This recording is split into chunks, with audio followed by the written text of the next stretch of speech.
রাস্তাগুলো খুব রিস্কি।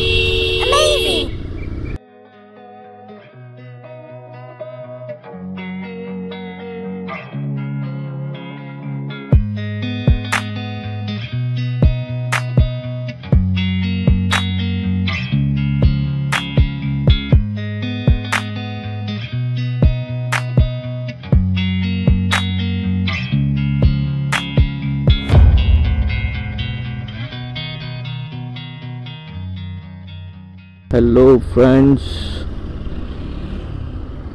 কেমন আছো তোমরা সবাই? নতুন মোটো ব্লগিং স্টার্ট করলাম। এই জায়গার পার্টিকুলারলি এটা ডান দিকটা হচ্ছে সল্টলেক স্টেডিয়াম ছিল। তো এখানের ভাইবটা আমার খুব ভালো লাগে, কারণ এখানে সকাল সকাল দেখতেই পাচ্ছ সামনে আবার রানিং করছে। তো এখানে বেশ ফিজিক্যাল অ্যাক্টিভিটির সাথে যুক্ত এখানে অনেকেই, মানে এই রাস্তাটা খুব ফাঁকা থাকে। তো আমি এখানেই আগে সাইকেল চালাতে আসতাম সকাল সকাল। তো এখন এখানে আসলে বাইকটা কেনার পর হাত সেট করার জন্য সাইকেলটা খুব একটা চালানো হচ্ছে না। 1 মাস হয়েছে আমি সাইকেলটা খুব একটা চালানো হচ্ছে না। এখন এখানে এই রাস্তাটা আমি বাইকটাই চালিয়ে থাকি। এই জায়গার ভাইবটা আমার খুবই ভালো লাগে, কারণ এখানে মানে আমি যেখানটা থাকি সেখানটার লোকজন খুব একটা হাঁটাচলা করে না। সকালবেলা জেনারেলি হাতে গোনা কয়েকজনই থাকে। এখানে বেশ সব টাইপের এজেড পিপল বলতে পারো, মিডল এজ পিপল সবাই এখানে দেখি বেশ হাঁটাহাঁটি করে, দৌড়াদৌড়ি করে। বাবা সার্জেন্ট বেরিয়ে গেছে।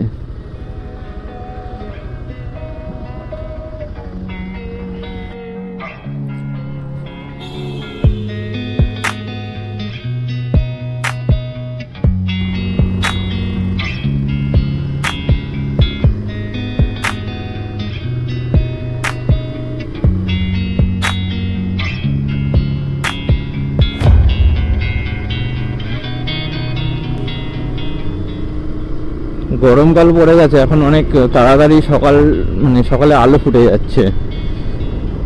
শীতকালে যখন সকাল সকাল বেরোতাম 5:30টার দিকে, মোটামুটি 6:30 বেজে যেত, মানে হালকা হালকা আলো আসতো। কিন্তু এখন কি হয়েছে, এখন মানে 6টা বাজতে না বাজতে এত আলো। আর আমাদের বেরোনোটা তো সেমি রয়ে গেছে। আমার বাইকে এখন এল লাগানো আছে। আমি দেখেছি রাস্তায় এল লাগানো থাকলে পরে মানে আরো বেশি করে গায়ের পাশ দিয়ে যাওয়ার চেষ্টা করে, ইন্টিমিডেট করার চেষ্টা করে একটু।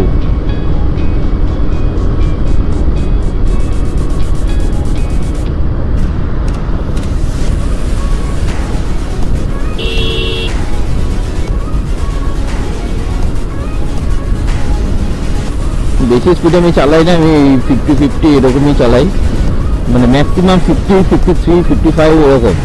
বেশি জোরে চালাই না, কারণ আমার হাত এখনও সেট হয়নি। কতটুকু চালাতে পারবো, যতটুকু আমি চালাতে পারবো।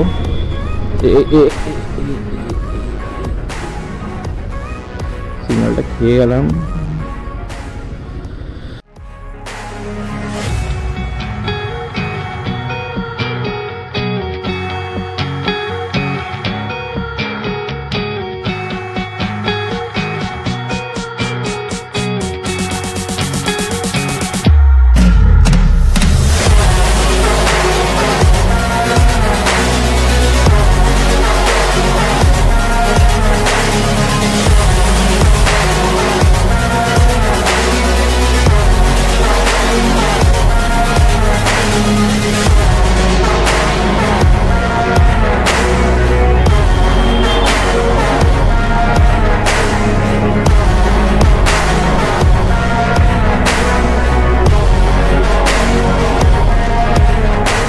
ভালো করেছে, উনি হাত দেখিয়ে দিয়েছে, কারণ রাস্তাগুলো খুব রিস্কি।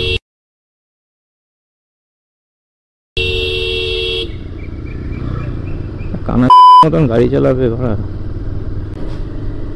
একটা বাইক হয়ে গেলেই বেশ টানাটানি না করে থাকতে পারে না, হাত চুলকায় এদের।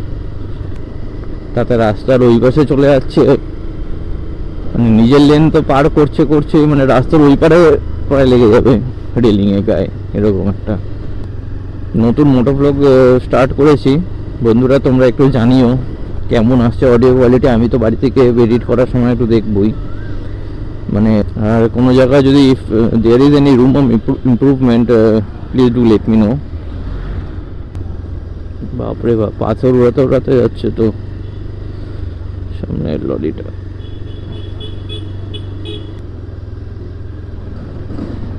এখন তো ফাঁকা, এরপরে একটু 8টা-9টা বাজলে পরে মানে এত জ্যাম, বাপরে বাপ।